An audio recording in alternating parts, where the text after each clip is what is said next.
suis ému, je suis indigné, je suis en colère. C'est le 39e féminicide depuis le début de l'année. Il faut rappeler que tous les 2 jours, une femme meurt sous les coups de son conjoint ou de la personne qui vit avec elle. C'est insupportable.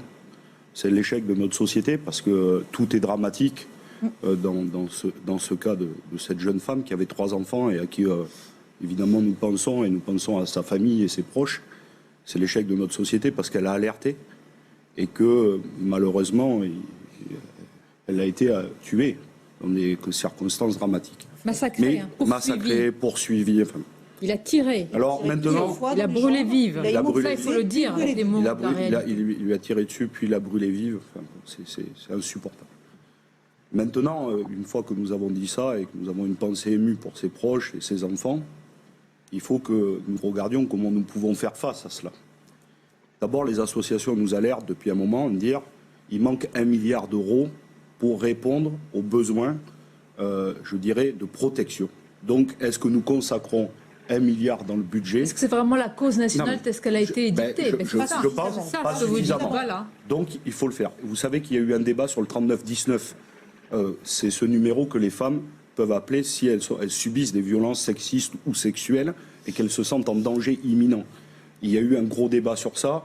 Heureusement, grâce à la mobilisation, le gouvernement a reculé, mais il faut renforcer ces dispositifs. Et puis, permettez-moi juste de vous dire un exemple. Je viens d'un département, la Seine-Saint-Denis, qui est un département que vous connaissez, dont on parle souvent, mais qui a des dispositifs innovants. Le seul qui existe, c'est l'Observatoire départemental envers les violences faites aux femmes. Depuis 2002, c'est un dispositif qui a été créé, je le rappelle, par Robert Clément, dont beaucoup d'élus disent du bien. Président du département communiste à l'époque, a été perpétué par mon ami Hervé Bramy et par les différents dirigeants socialistes ensuite.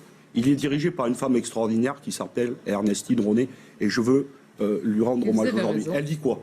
Elle dit, voilà, cette question-là, il faut mettre tout le monde autour de la table.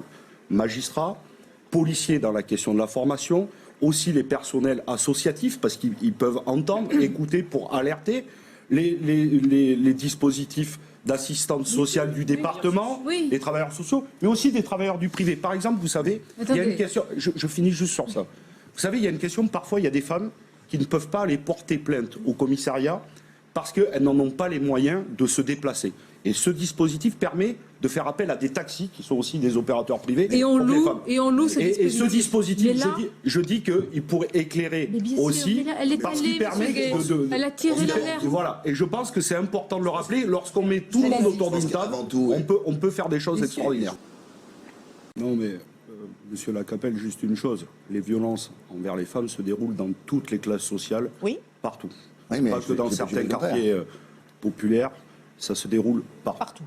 J'ai pas dit non, mais il faut bien qu'on dise ça. Moi, juste, je reviens sur la question des moyens. Pourquoi je dis ça? Évidemment, il faut que la réponse pénale soit plus ferme. Et par exemple, sur la question des ordonnances d'éloignement et la question du bracelet, ça, il faut évoluer plus rapidement. Mais quand je dis la question des moyens, pourquoi je vous dis ça? Parce qu'une femme, avant qu'elle aille porter plainte au commissariat, c'est un long processus. Parfois, elle y va au bout de plusieurs semaines, plusieurs mois, parfois plusieurs années de violence. Franchir la porte d'un commissariat pour une femme et aller porter plainte, c'est extrêmement compliqué. Mais vous savez qu'est-ce qui la retient souvent? C'est qu'elle se dit, je vais aller porter plainte. Donc il y a la question comment je vais être reçu. Donc il y a la question de la formation des policiers et des policières. Mais surtout après, je repars chez moi. Je suis obligé de repartir chez moi et de repartir avec mon agresseur.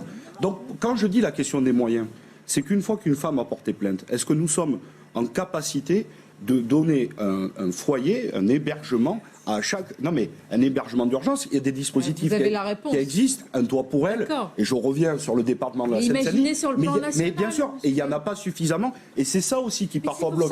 Donc je dis que la question des moyens, Madame Mabrouk, elle est centrale. Si nous disons que c'est une grande cause nationale, par exemple, il y a des élus, on est élus de Seine-Saint-Denis, élus de Paris, est-ce que nous réservons un quota de logements sociaux pour permettre qu'à chaque fois qu'il y a un problème, nous puissions isoler directement les femmes, avec parfois leurs enfants, s'il y a besoin. Vous voyez, ça déjà, si une femme, elle se dit, je vais au commissariat, mais le soir, j'ai pas besoin de revenir chez moi et revivre avec mon agresseur, alors je me sens en sécurité et peut-être que nous libérerons encore plus la parole. Ça demande de l'accompagnement et ça demande des moyens.